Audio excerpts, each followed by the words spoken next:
Behind Closed Doors, the book that showed me I am an awful person and that I'm fine with it. So this month, the month of August, the month where I have to go back to college, I binged Grisha. The whole Grishaverse. Shadow and Bone, Siege and Storm, Ruin and Rising, got that country accent going on.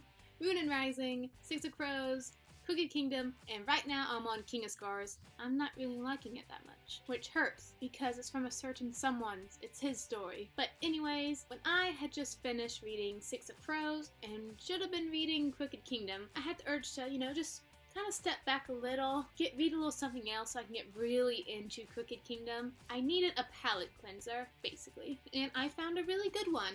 Behind Closed Doors by Ba Paris, and it's a debut book, so good on you, Ba. So, short summary before we get into the spoilery, let's talk about it talk. This is the story of Jack and Grace, the ideal couple. Jack is a very successful lawyer, hasn't lost a case, and Grace is his faithful stay-at-home wife.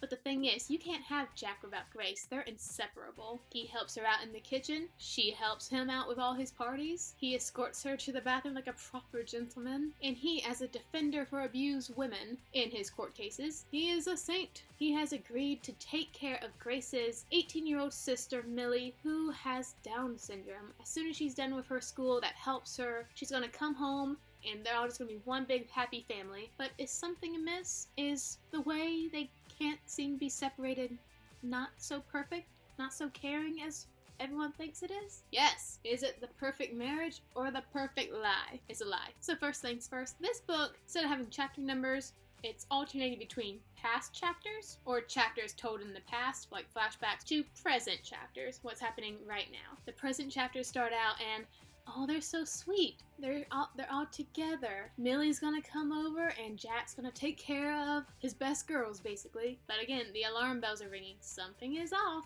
And we find out what is off when we go into the past chapters. Now, Grace and Jack, when they first met, when Jack so sweetly asked Millie to dance with him when she was just enjoying some music at like a gazebo show in the park or whatever, Grace fell in love with him, and in like 3 months, Jack asked her to marry him. She was swept up in all his gentlemanly manners, his love for Millie when some people would think that she's a nuisance. So of course, when Jack asks his sweet fiancée to, quit her job so he'll be able to come home to a loving wife who's not as tired as he is after work, she's like, yeah, gosh jolly I will.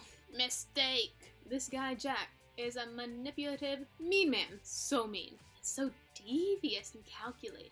So, Jack and Grace, they have their wedding, but on the honeymoon night, where's Jack? Grace is crying in her hotel room like, my husband just ran off and we just got married and I'm lonely. And she's calling Jack, and he's not picking up. And when he does, eventually it's a text, he's like, calm down, you crazy broad. That's not the Jack she knows. So he comes back, he takes her to Thailand for their honeymoon, and then in some creepy hotel, he lays out what's really happening, that he married her so that, this is where I'm like, your villain plan is a little off. But basically, he tells her that he needed someone to be his wife to keep up appearances, but what he really wants is Millie, to put her in his torture room so he can have his sadistic ways with her, because he craves other people's fear. Wow, I really thought this book would go like the obsessive husband route, sort of like The Wife Between Us.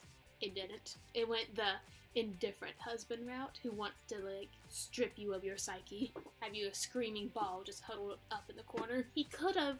This is where I'm like, I'm a bad person, because you could have just kidnapped some random girl off the street. Instead, you took the complicated route to, get married, to slowly seclude her from everyone else until no one cares if she disappears. But Jack says, I'm so successful that if people don't see I have a wife, they'll think that there's something wrong with me, and I can't have them think something's wrong with me. So you're gonna be my perfect wife. And you got me over here there's many bachelors out there. No one would think it weird if you're not married, man. And by involving 2 people in this scheme, Millie and Grace, and I just think it's a bad villain plan to have 2 loose ends in your scheme, Millie and Grace. Millie, I hated that he wanted her because of her Down syndrome, that he can get that childlike fear out of her, just for his own pleasure. Hated it. Scooting close. Grace calls him a sick bastard. And I'm like, that is the perfect word. It really is. He is a sick B-A-S-T-A-R-D. But then the part of me that wants to be entertained by this villain is like, why did you get Grace involved? She is the biggest threat to your evil schemes. And he does, like, manipulate her. Like, he did such a good job in such a bad way, man. He managed to get her visa away from her, got her phone, she has no way to contact anyone, and he has, like, orchestrated the story that she's mentally ill because she did try to OD in the past. Now he's using that as, like, if she does, like, manage to escape him and run off to a police, he can, like, swoop and be like, oh, she's having one of her episodes. I'm so sorry, officer. And this works a lot. That also makes me mad. So I'm like, why won't you officers listen to this poor lady? So Grace has to find a way to escape him, and, like, she was married to him in 15 months. I think they have just, like, a few weeks left until Millie graduates from her school and comes to live with them, which would be awful for everyone. No one would ever see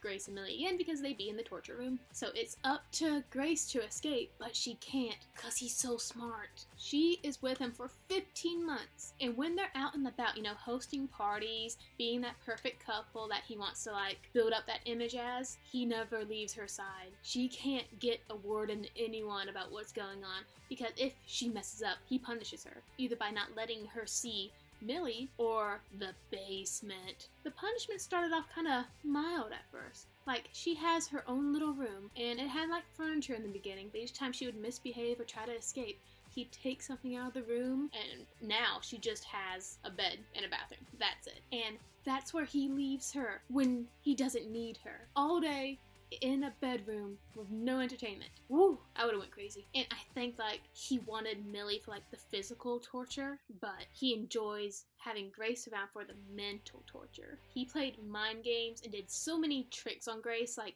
try to get her to think she has hope of escaping, and those were my favorite parts, because I enjoy my villains villaining.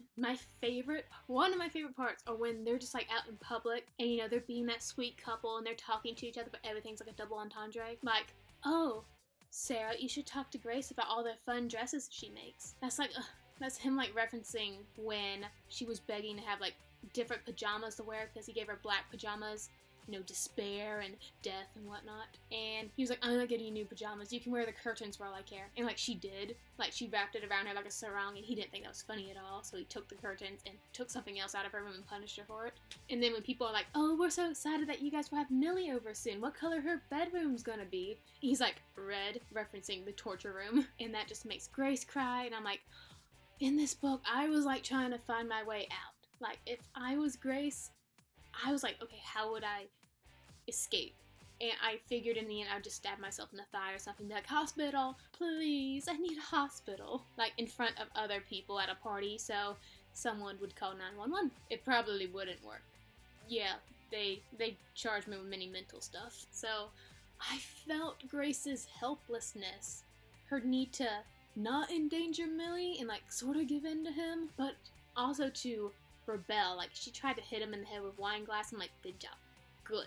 That was great. But then she got put in the basement, the torture room, and I'm like, oh, poor girl. So he would play all sorts of mind games on her. My favorite is when he took her to Thailand for her honeymoon, and he just locked her on the balcony the whole time, like, to let her get a tan so people would think that they're having a great time at the beach or whatever. And he went out doing who knows what. So she's on the balcony, and on the balcony over, she can, like, hear a Spanish couple talking in Spanish, and she hears the guy a lot. And so I don't remember how she got to that other couple's room, but she's banging on the door asking for help. The guy on the other side is, like, saying something in Spanish, like, maybe I'll be right there, or what do you want? She's like, please help me. I really need help. My husband's crazy. And then the guy on the inside opens the door, and shock, it's Jack. He's like, got you, sucker. You didn't know I spoke Spanish. I feel both entertained and bad because I would have fell for it too. He went to, like, endless lengths to be over dramatic, to the point of almost being cheesy, but I was fine with it. There's, like, one scene where she gets loose in the house, and if he's not in the room, the house is completely dark. Like, there's no light switches. The windows are, like, shuttered with metal blinds. And so she escapes her room only to find darkness everywhere, and she can't find a way out. And, like, he's sneaking around the corners like, I smell your fear. Where are you? And then, like, he manages to find her, and he sneaks up on her and goes, boo. And she screams. And he's having a jolly old time. If you saw my last little segment about the wife between us, you're filled in throughout the book, and there's, like, clues and red herrings and everything. But in this book, you know what's going on about 80 pages into it. Like, everything. And the rest of the book is just, like, biding your time, waiting to see how she'll make her big escape, and also just watching Jack be a sociopath. Which was fine. I wanted a very nice, simple read in between Six of Crows and Crooked Kingdom, and this was a nice palate cleanser. It's under 300 pages. I read it in 2 days, and it's a super, like, simple writing style. There's not a lot of descriptions of, like, scenery and surroundings, which I'm pretty fine with because I can make my own things. So you'll read through it like that. Sometimes the dialogue was maybe a bit stiff and formal, but luckily it didn't happen that much. And aside from, like I mentioned before, the loose ends of involving 2 people instead of just kidnapping 1 girl off the streets, I didn't like how it all ended. You're here in the spoilery part. I have spoilers right in the title, so you should be good hearing this. But, like, you know how she, like, poisons, not really poisons, she puts pills that Millie stockpiled, knowing Grace was in trouble. Millie is so smart. Grace somehow manages to put a little bit of those ground up pills in his whiskey, knowing it's not enough to kill him, but just enough to, like, make him unconscious. So that happens. They get into a little bit of fight. He's, like, slowly, like, going down because he's drowsy. They somehow manage to get into the basement, and she locks him in there and leaves. Lets him die of dehydration 4 days later, which is kind of ironic because of how their dog died. Why do all these thriller books have dogs and they just keep dying in bad ways? I can't trust any dog in any thriller books. They always end up dead. But yeah, I thought that was a kind of anticlimactic end. Just lock him in a basement and leave. And this is another segment of Casey is an awful person, but the basement is the torture room. It's completely red. There's, like, paintings hung up of all the abused women pictures that he, like, collected from his court cases, which he only enjoys his job because he gets to, like, see all these injuries and be like, oh, I can imagine that I did that. Oh, pain. But the torture room isn't really that torturous. It didn't have any, like, torture weapons, and I'm like, I can't believe I'm asking for a lot of violence in this book, but I would be entertained. Yeah, the nice part of me is like, run, Grace, poison him, hit him on the head again. But the reader part of me is like, there wasn't any torture devices in the torture room. It's all psychological, which I'm fine with. But whenever Jack would put Grace in the torture room, he'd just, like, leave her in there and listen to her scream on the other side of the door. You didn't have to scream. It's just a red room with nasty pictures, but just close your eyes. Although I do get it, she was afraid of, like, dying of dehydration, like the dog did, so I guess that's valid. So I would say if you want a thriller that is all about the twists and turns, this isn't that kind of thriller. You're just waiting to see what happens next. What Jack is psycho enough to do next. All those little dinner parties where Jack's trying to be sly and, like, tease Grace, trying to get her to, like, mess up, not act perfect, cry just so he can punish her later. But I enjoyed it.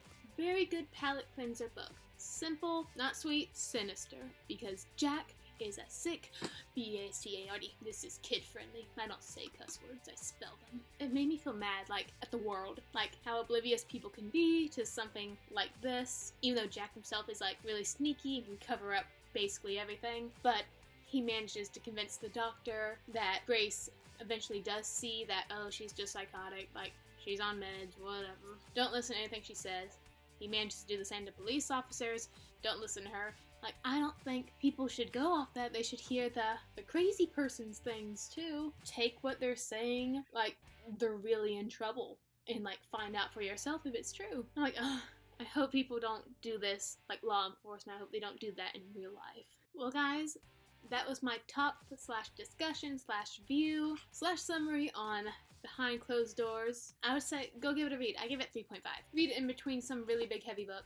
And I have Bob Harris's other book, Bring Me Back. It's yellow. I don't know. It sounds cool. Thank you guys for listening. Have a great day. Don't accept any proposals if they're like 2 weeks into your dating life. Highly suspect. Never give your visas to anyone that you do not absolutely trust. I absolutely trust no one. And I don't even know what my visa is, so I should probably find that. So have a great day and scurry along and go read some other fantastic book. Keep turning pages.